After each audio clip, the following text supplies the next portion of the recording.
This shoe is massive even by HOKA's standards. It's the all-new redesigned Bondi 8.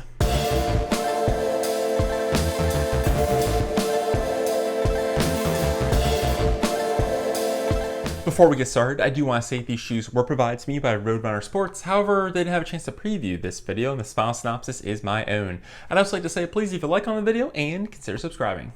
Here we go. The HOKA Bondi 8 is an Ultra Max cushion neutral road running shoe designed for those easy days, recovery runs, or runs when you just want to throw on a pair of shoes and just cruise without any ground feel whatsoever. The Bondi is also really popular for people who are on their feet all day or just do a ton of walking, just because there is so much cushion here. My fiance is also in healthcare. She works a ton of hours, is on her feet all day long, and she also has a pair of Bondi 8. She's had them for about a week or two, and she absolutely loves them. She really appreciated how much cushion is underfoot, and she thought the upper is relatively comfortable. Honestly, she said these are her new favorite shoes. She does have the Clifton, so she is relatively familiar with the HOKA experience, but she said that she preferred the Bondi over the Clifton just because there was so much extra comfort with this shoe.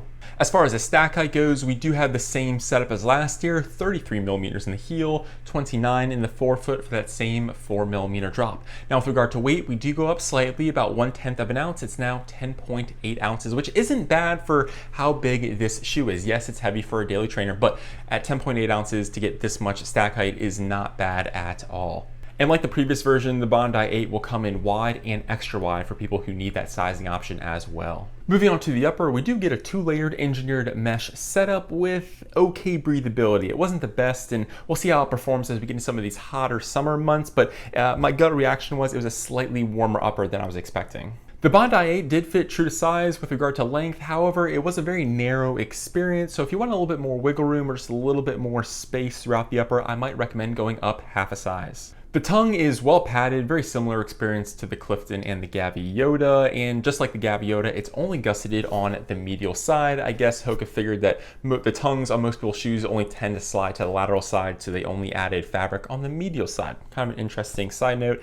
Didn't really bother me. You do kind of notice it when you're messing around with the tongue while getting it adjusted, but otherwise during performance, I didn't have an issue. It's just kind of strange. It's only gusseted on the medial side. Moving to the back of the shoe, I believe they took away the memory foam. I think the 7 had memory foam in the ankle and Achilles area, and now it just feels like your more traditional padding. I read the tech sheet and it didn't mention anything about memory foam, so I'm gonna go ahead and say, based on feel and the tech sheet, that there is no memory foam in the ankle and Achilles area like we saw on the Bondi 7. Now, as far as the fit goes, I thought it was fine.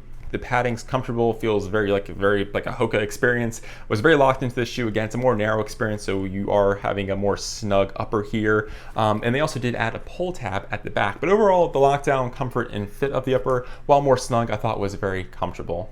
The midsole has been completely changed this year. According to HOKA, they reformulated it. It's still that EVA-based foam, but it's going to be a little bit softer and more resilient. We'll see how the resiliency kind of plays out as we get more miles into the shoe. But as far as the softness goes, I will say it is definitely a softer experience. It's nothing like incredibly earth-shattering. It's not leaps and bounds softer than the Bondi 7, but it is a slightly more plush experience. I also believe they added more volume to the midsole compared to the 7, and I know for a fact they kicked out the heel area a little bit further. HOKA does this a lot. You see it on the Mach series. It gives you a little bit more of a stable landing, especially if you're a heel striker.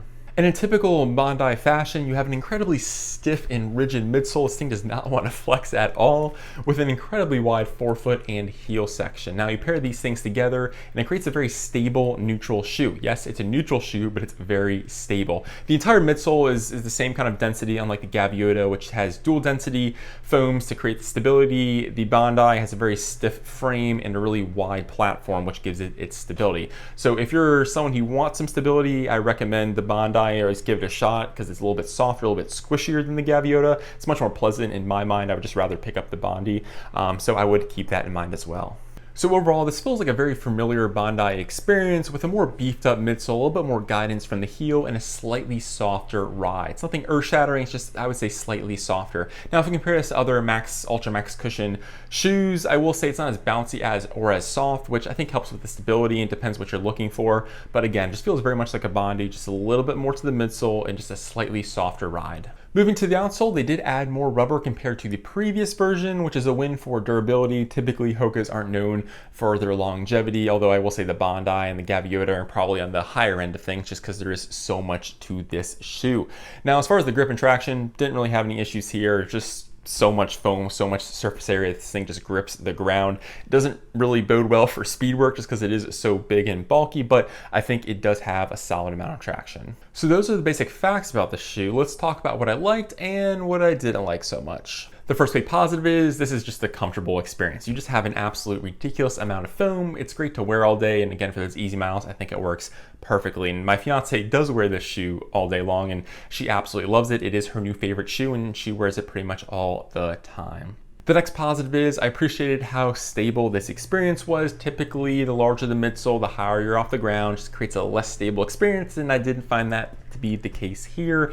They did a good job of kind of managing all this foam, all this midsole. It's again rather stiff shoe, really wide base, and I think this allows you to have a very comfortable plush experience without losing too much stability. Again, I might try this one out first before I even go to Gaviota. Gaviota is very firm compared to the Bondi, so I don't think, even though this is a neutral shoe, you can probably get away with using this if you need some stability. And the last positive, according to me and my fiance, we both really liked how it looks. I think the style update is huge. It looks a lot better than the previous version, and now we just need to see if the Gaviota will make this same style upgrade. But overall, I think it looks pretty good for being such a big shoe, and yeah, I think that's a big plus. The first thing I would probably change is maybe increase the breathability just a little bit. It wasn't terrible, it wasn't great. I would just appreciate maybe a slightly more breathable upper. I know you want to have a durable upper because you need to stay connected to this large platform, but I would appreciate some extra ventilation. The next thing I would probably change is the midsole. And now you're probably wondering, Ryan, didn't you just say how much you liked the midsole and how plush and pleasant it was? And yes, that's all correct. But I think when you compare it to some of the other Ultramax cushion experiences out there, it's not as bouncy or as lively compared to them. So HOKA has some work to do here. It's very fun. It feels very much like a Bondi. It's definitely softer than last year. But I think if you want to take a look at all the other Ultramax cushion shoes, it just might not have as much energy return to it as it looks like. The last thing I'll say is it's a very narrow, very snug upper. I think it could use maybe a little bit more room. Now my fiance didn't have any issue. She was very happy with the fit, but I do wish that they would add maybe a little bit more room to the toe box for my toes. Very comfortable, just something that I think could be improved potentially on the next version. Well, that concludes the review. Let me know what you think of the Bondi 8, or do you say Bondi 8? I don't know how to pronounce it, Bondi, who knows? But let me know what you think of this massive shoe. Well, I'm Ryan from Ryan's Running Reviews, and I'll catch you guys on the next one. Thanks.